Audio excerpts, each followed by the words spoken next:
अस्सलाम वालेकुम अबूजान। वालेकुम सलाम बेटा, कहो क्या बात है। जान आप जानते हैं कि कुछ दिनों के बाद हमारे यहाँ शादी है, जिसमें हमारी इंटरनेशनल जेके कंपनी के जनरल मैनेजर के साथ पूरा स्टाफ आने वाला है। और इस बात का भी इम्कान है कि बड़े मशहूर क्रिकेटर और फिल्मी दुनिया के जाने एक्टर भी शिरकत कर सकते हैं। लिहाजा इस मौके पर मेरी ख्वाहिश है कि हमारे इस बच्चे का हेयर स्टाइल मशहूर फिल्मी एक्टर के मुताबिक हो, तो आप अच्छे सैलून शॉप में ले जाकर इसके बाल बनवाइए। जी बेटा, ये तो बड़ी खुशी की बात है। आप इस सिलसिले में फिक्र ना करें, मैं बिल्कुल नए फैशन के मुताबिक इसके बाल बनवाऊंगा। अभी अभी हमारे दोस्त ने भी अपने पोते के बाल स्लोप हेयर कट में बनवाए हैं। बहुत ही अच्छा लगता है, बिल्कुल नया फैशन है और हमारे पोते को तो बहुत ही अच्छा लगेगा। चचा जान, जो भी स्टाइल हो, मगर उसमें इनका बेटा बहुत ही हैंडसम लगना चाहिए, क्योंकि मैं जानता हूँ कि ये इसके बालों के लिए बहुत ही महंगा साबुन और बहुत ही महंगा जेल और अच्छी क्वालिटी के शैम्पू का एहतमाम करते हैं, और इसमें इनकी तकरीबन आधी तनख्वाह सर्फ होती है। अब्बूजान, हमें शादी की शॉपिंग के लिए आज ही मुंबई जाना है, ज़रा आप जल्दी बाल बनवा कर लाइए। बिल्कुल बेटा, बिल्कुल, मैं अभी जाकर इसके बाल बनवा कर लाता हूँ।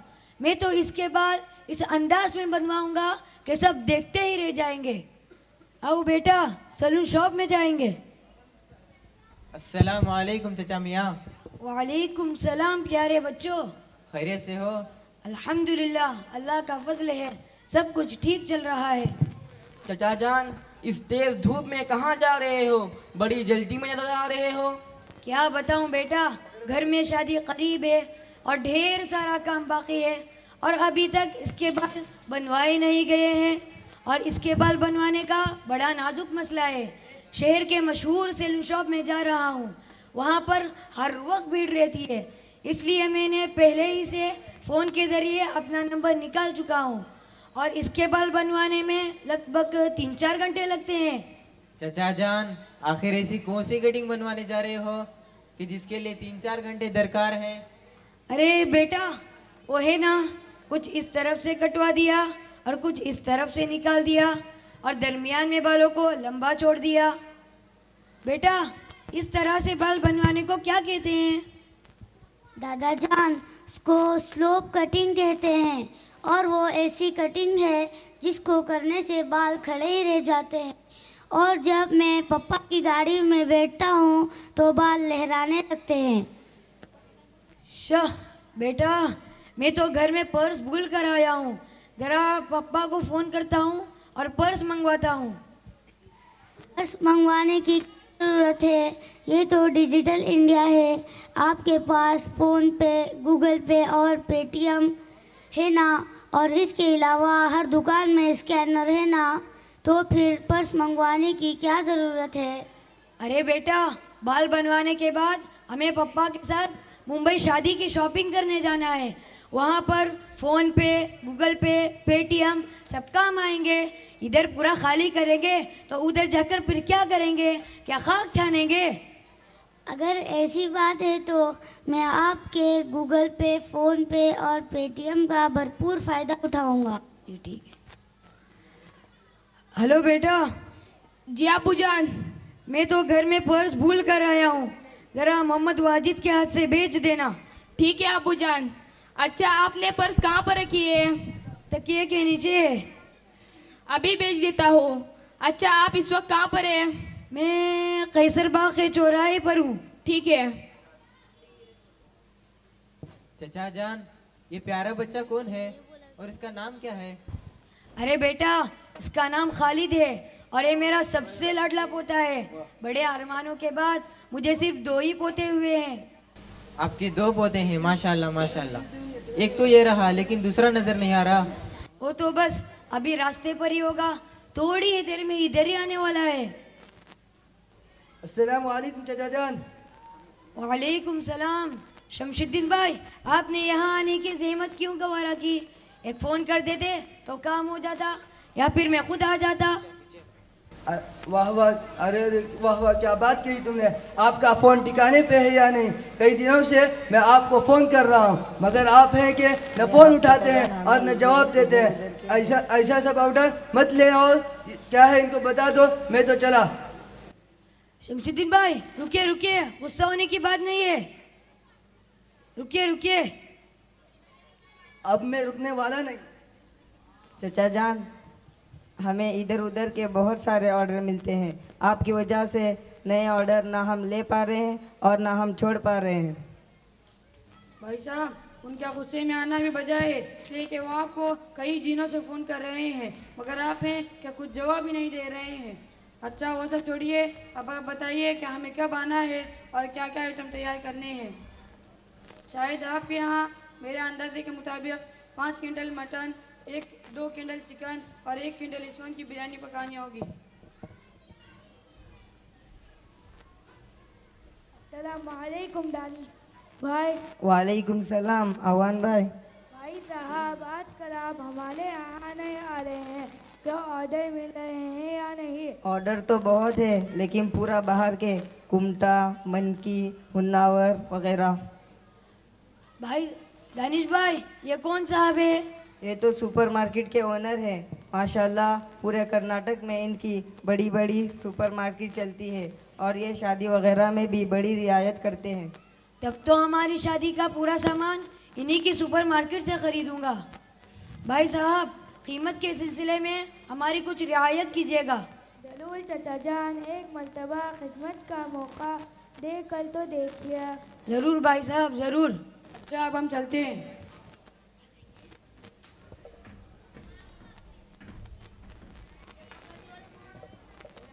Grandfather, take your purse. Thank you बेटा। अस्सलाम वालेकुम बेटा। वालेकुम सलाम। बेटा तुम्हारा नाम क्या है? मेरा नाम मोहम्मद वाजिद है।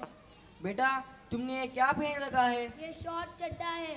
हम इसको कबड्डी में, वॉलीबॉल में और फुटबॉल में और जिम वगैरह में पहनते हैं। इसी में हमको आराम और कंफर्टेबल होता है। चचा जान, आपके दोनों पोते माशाल्लाह बहुत अच्छे और खूबसूरत हैं। क्या ही अच्छा होता अगर उनकी तरबियत अच्छी तरीके से होती और खूबसूरती के साथ खूबसूरती भी होती। क्या कहा आपने? हमने इनकी बड़ी अच्छी तरबियत की है। देख रहे हैं ना आप कि हमने इनको बड़ी कीमती और ब्रांडेड कपड़े पहनाए हैं और इनके हाथ में स्मार्ट वॉच है और इनके पाँव में जॉर्डन का शू है और इसकी कटिंग शहर के मशहूर सैलून शॉप में स्लोप हेयर कट में बनवाएंगे। इससे अच्छी तरबियत क्या हो सकती है? चचा जान, आप हमारी बातों का बुरा ना मानिए। अच्छी तरबियत इसको नहीं कहते, बल्कि अच्छी तरबियत उसको कहते हैं कि अच्छा अखलाक, बुलंद किरदार और बड़ों का एहतराम व इकराम, अलगर्ज सुन्नत व शरीयत का एहतमाम करने को अच्छी तरबियत और अच्छी सीरत कहते हैं। जान, देख रहे हैं कि इसने क्या क्या पहन रखा है। क्या ये इस्लामी लिबास है, बल्कि ये दुश्मनान इस्लाम के मकसद को पूरा करने का एक जरिया है।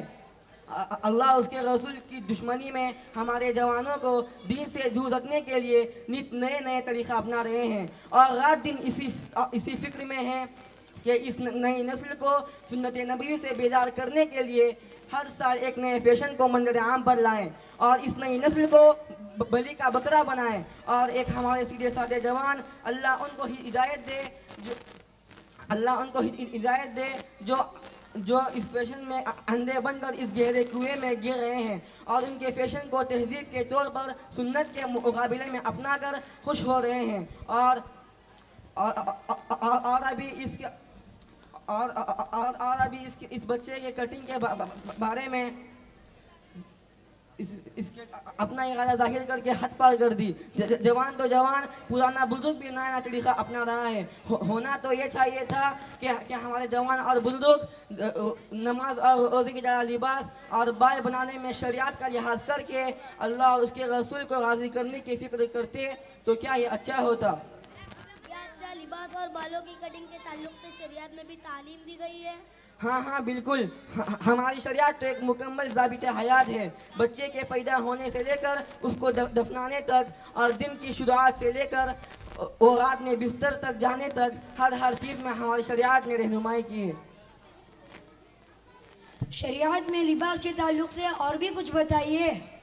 चचा जान, लिबास से पहले हमें जानना चाहिए कि मर्द और औरत का सतर, क्योंकि लिबास का मकसद सिर्फ अच्छा लगना नहीं है बल्कि जीनत इख्तियार करने के साथ साथ सतर को छुपाना भी है। जैसा कि अल्लाह ताला का इरशाद है, या बनी आदम क़द अंज़लना अलैकुम लिबासन युवारी सवातिकुम वरीशा व लिबासुत तक़वा ज़ालिका खैर।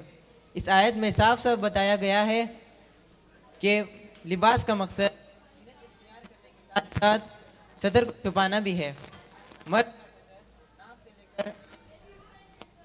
मर्द का सतर नाक से लेकर घुटने तक है और औरत का सतर सिवाय चेहरे और हथेली के पूरा जिस्म है। चचा जान, जरा इस बच्चे को देखिए कि जो इसने चड्डा पहना है, क्या यह मुकम्मल सतर को छुपा रहा है? इसी तरह कुछ बेचारे नौजवान लाइल्मी की बुनियाद पर फुल पैंट तो पहनते हैं मगर उनकी रानों पर पैंट फटी हुई रहती है। और इसी तरह कुछ लोग इतनी तंग पतलून पहनते हैं कि जब वो रुकू और सजदे में जाते हैं तो उनका सतर जाहिर हो जाता है, जिससे उनकी नमाज ही बातिल हो जाती है।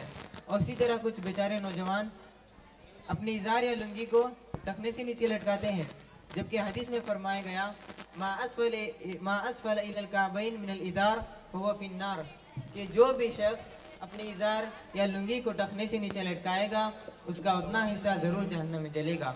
शरीयत इसकी बिल्कुल इजाज़त नहीं देती। हाँ हाँ बेटा, ये तुमने सही कहा। मैं भी जब नमाज पढ़ रहा होता हूँ तब मेरे सामने कुछ नौजवान भी नमाज पढ़ते रहते हैं। जब वो रुकू और सजदे में जाते हैं तब उनकी कमर का थोड़ा हिस्सा जाहिर हो जाता है। लेकिन बेटा, मुझे इस बात का इल्म नहीं था कि सतर जाहिर होने से नमाज भी बातिल हो जाती है। अच्छा हुआ कि तुमने बता दिया। और सुनिए चचा जान, जिसको बालों की नेमत अदा की गई है उसे चाहिए कि वो अपने बालों का ख्याल रखे। हुजूर सल्लल्लाहु अलैहि वसल्लम अपने बाल 3 तरह से रखते थे। नंबर 1 जुम्मा यानी कानों की लौ तक बाल रखना। नंबर 2 लिम्मा यानी कानों की लौ से नीचे तक बाल रखना। नंबर 3 वफरा यानी गर्दन के नीचे तक बाल रखना।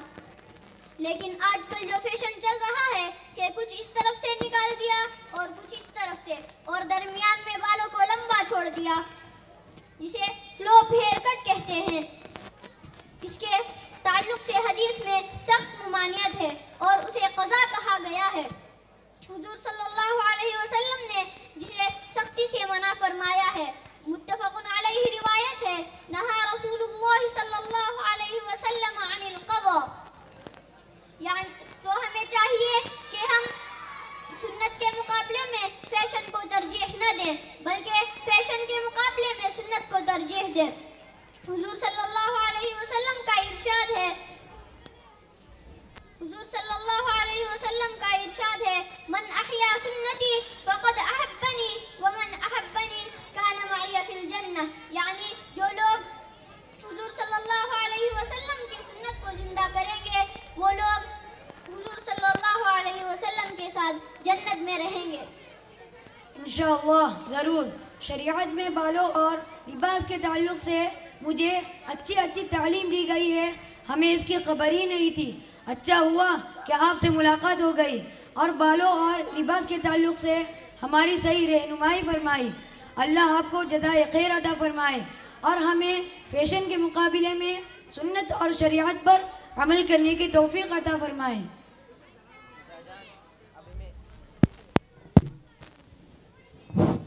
चचा जान, अब हमें देर हो रही है, फिर कभी इंशाल्लाह मुलाकात करेंगे। हाँ बेटा, ज़रूर। मुझे भी आपसे मुलाकात करनी है और बहुत सारे मसलों में आपसे रहनुमाई हासिल करनी है। अगर आप अपना वक्त निकालेंगे तो बड़ी नवाजिश होगी। ज़रूर चचा जान, अब हमें इजाज़त दे दें। अस्सलामु अलैकुम व रहमतुल्लाहि व बरकातुहू। वालेकुम सलाम व रहमतुल्लाहि व बरकातुहू।